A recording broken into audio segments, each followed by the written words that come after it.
is my first ASMR video. I am sorry if there are background noise or music because my mom is watching TV. But today I'll be reading you a book. It's Run, Hide and Run, Hide, Seek. It's a book that I love very much, and I'm not gonna be editing this ASMR because I just wanna see how I really am, if I'm good or not, because I just want to make you guys happy, but I don't really know. So comment down below whether you think I am bad or good. If I'm bad, I'll just stop. Please tell me because I really want to know. But let's get straight into the book. I'll be reading the first book in the trilogy. By the way, I have dyslexia, so please mind me if I read some words wrongly.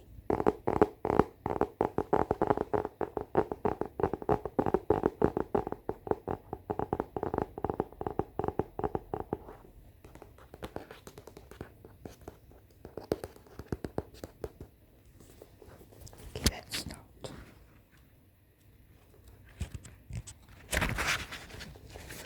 Chapter 1.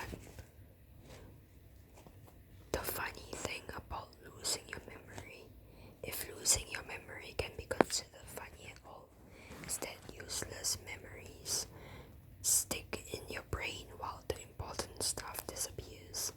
Important stuff like what your name is, or where you live, or what's happened to make you lose your memory.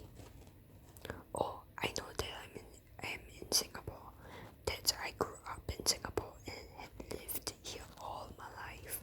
I know that I am 15 years old, but can't remember my birthday. I remember other stupid things like I had parents and friends and that I was a student. I remember that school was sitting in class, boring lessons, and even more boring teachers. And TV shows I like to watch, but I can't remember who my parents were. That I have brothers, sisters, who was my best friend, what school did I go to, who were my teachers. I have no clue. For goodness sakes, why can't I have forgotten about school?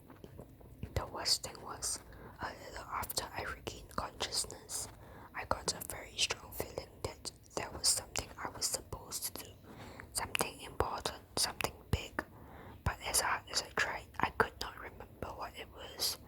I also found myself in a very strange situation, one that I knew could not be normal, even though I couldn't quite remember what normal was. But let me start from the beginning. This whole thing started 2 days ago. Yes, I still remember how to count and read a calendar and tell the time. It was December 2, 2037. It was a Wednesday morning. Chapter 2. Mommy, Daddy, where am I? What's going on? Yes, so you know, the first thing I did was call for my mother, a 15-year-old, calling for her mama. Big deal. If you had seen what I did, you would have called for your mother too. Then I fainted. The next time I opened my eyes, I'm guessing a few hours had passed. I was lying on an uncomfortable sofa. It smelled funny, like a wet, smelly dog. It seemed that my memory loss didn't affect my sense of smell. Too bad for me. Hey guys, she's awake.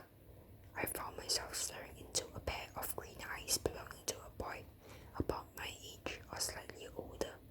He had longish brown hair and a nice face. Cute, I thought. He had a slight build but looked pretty strong.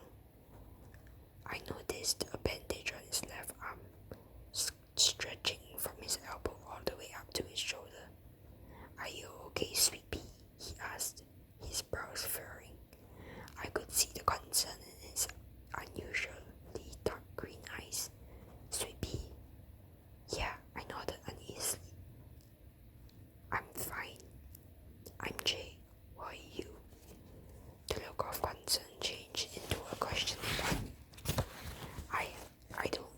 memorize them